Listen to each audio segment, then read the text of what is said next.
हज के अरकान कितने दिनों पर मुश्तमिल है?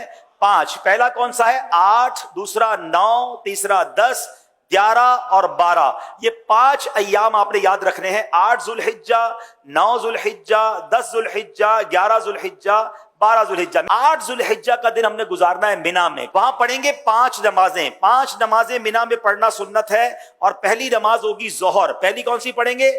फिर असर, फिर मगरिब, अगली इशा और फिर फजर। ये फजर की नमाज हम अदा करेंगे तो ये कौन सी तारीख हो जाएगी? 9 जुल्हिज्जा। शाबाश। अच्छा, 9 जुल्हिज्जा का दिन it's the most important day of हज। यानी अगर आपको कोई कहता है कि हज किस दिन होता है, हज होता है 9 जुल्हिज्जा को। याद रखिएगा, हज का दिन कौन सा है? 9 जुल्हिज्जा। ये वकूफ अरफा, ये हज का रुकने आजम है, द मोस्ट इंपॉर्टेंट रुकन आप कह लें। हज के 3 फराइज हैं, एहराम पहनना, नियत करना और तवाफुज ज़ियारा, लेकिन रुकने आजम है वकूफ अरफा। तो वकूफ अरफा जो है ये मोस्ट इंपॉर्टेंट डे है। 9 जुल्हिज्जा का दिन आपने अरफात में गुजारना है। अच्छा, अब 9 जुल्हिज्जा अरफात में जब आप पहुंचेंगे तो वकूफ अरफा का जो वक्त शुरू होता है, जब जिसको कहें कि अरफात के दिन का वकूफ का वक्त शुरू होता है, जब जोहर का वक्त शुरू होता है ना, तो ये वक्त शुरू हो जाता है। सुभान अल्लाह। जैसे ही जोहर का वक्त शुरू हुआ, जितने लोग अरफात में एहराम की नीयत के साथ मौजूद हैं वो सब के सब हाजी हो जाते हैं। लेकिन अरफात से गुरूब आफताब तक नहीं निकलना है। जब तक गुरूब आफताब, मगरिब का टाइम ना हो जाए, आपने अरफात नहीं छोड़ना। जो उससे पहले निकल जाता है उस पर दम हो जाएगा। तो याद रहे, जोहर के वक्त में जोहर पढ़नी है, असर के वक्त में असर पढ़नी है। अपने अपने खैमों में पढ़ें या जमात कर लें और वहां इबादत करें, दुआएं करें।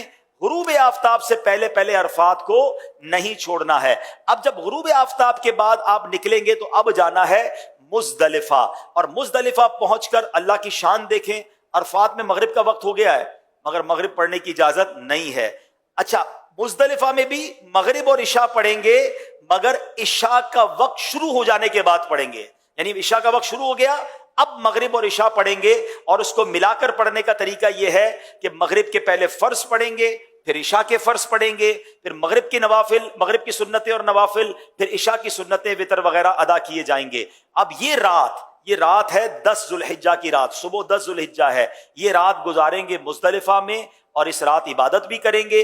और यहां फजर की नमाज पढ़ना या फजर के वक्त में यहां होना जरूरी है, क्योंकि मुजदलिफा का जो वकूफ का वक्त है ये जब शुरू होता है कि जब फजर का वक्त शुरू होता है। अच्छा, अब सुबह हो गई।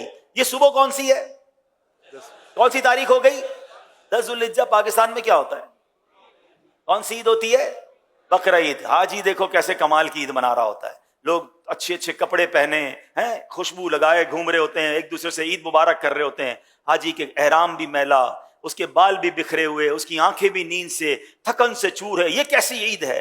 वल्लाह ये सारी दुनिया की ईदों से अच्छी ईद। हाय हाय, क्योंकि अल्लाह को ये मैला कुचैला हाजी बड़ा पसंद है। आज ईद का दिन है और हाजी को 3 काम करने हैं। 10 जुल्हिज्जा को 3 काम करने हैं और ये तीनों काम एक तरतीब से, सीक्वेंस से करना बड़ा जरूरी है। ठीक है, याद रखिएगा। पहले हाजी ने क्या करना है? रमी करनी है। क्या करना है? इसको रमी करनी है शैतान को कंकरियां मारनी है, बड़े शैतान को। उस दिन एक ही जमरे को, एक ही शैतान को कंकरियां मारनी है, 7 पत्थर मारने हैं। रमी करने के बाद हाजी ने क्या करनी? कुर्बानी। क्या करनी है? अच्छा, रमी कर ली तो कुर्बानी, जो भी करने वाला है उसको बताएंगे मैंने रमी कर ली, वो उसकी कुर्बानी हो जाएगी। कुर्बानी हो गई तो उसके बाद हाजी ने हलक करवाना है या कसर करवाना है, तकसीर करनी है, बाल उतरवाने हैं। अब वो एहराम से फारिग हो गया। जनाबे वाला कितने दिन हुए हैं? 2.25 दिन तो हुए हैं। 10 जुल्हिज्जा, 8 को तो एहराम बांधा था और 10 को फारिग हो गया। ठीक है, तो नो टेंशन एट ऑल। अब सारी पाबंदियां खत्म हो गई हैं एहराम की। खुशबू भी लगाएं, सिले हुए कपड़े भी पहने, एंजॉय करें। सिर्फ एक पाबंदी बाकी है जो मर्द और औरत की पाबंदी है। अब जब तवाफुज ज़ियारा कर लेंगे वो पाबंदी भी खत्म हो जाएगी। तो टेंशन एहराम की नहीं लेनी है। 2.5 डेज, 2.25 दिन, 2.5 दिन में आप एहराम से ऑलमोस्ट फारिग हो जाएंगे। अब आपका एक बड़ा फर्ज बाकी है और वो क्या है? तवाफुज ज़ियारा। तवाफुज ज़ियारा उसका नाम जरूर है मगर चक्कर उसके भी साथ ही हैं। वो नॉर्मल तवाफ की तरह है मगर ये तवाफ ज्यादा इंजॉयबल है कि इस तवाफ में अब आप कपड़े पहने हुए हैं, अब आप एहराम में नहीं हैं, अब आप अपने लिबास के साथ बड़े सुकून से तवाफुज ज़ियारा करेंगे। और फिर एक वाजिब है, वो है हज की सई। तो तवाफुज ज़ियारा और सई आपने करनी है। तवाफुज ज़ियारा का जो टाइम है वो 10 को भी कर सकते हैं, 11 को भी कर सकते हैं, 12 की गुरूब आफताब से पहले पहले करना है। तीसरी ईद को मगरिब की नमाज का वक्त शुरू होने से पहले पहले किसी भी वक्त तवाफुल ज़ियारा किया जा सकता है, ठीक है।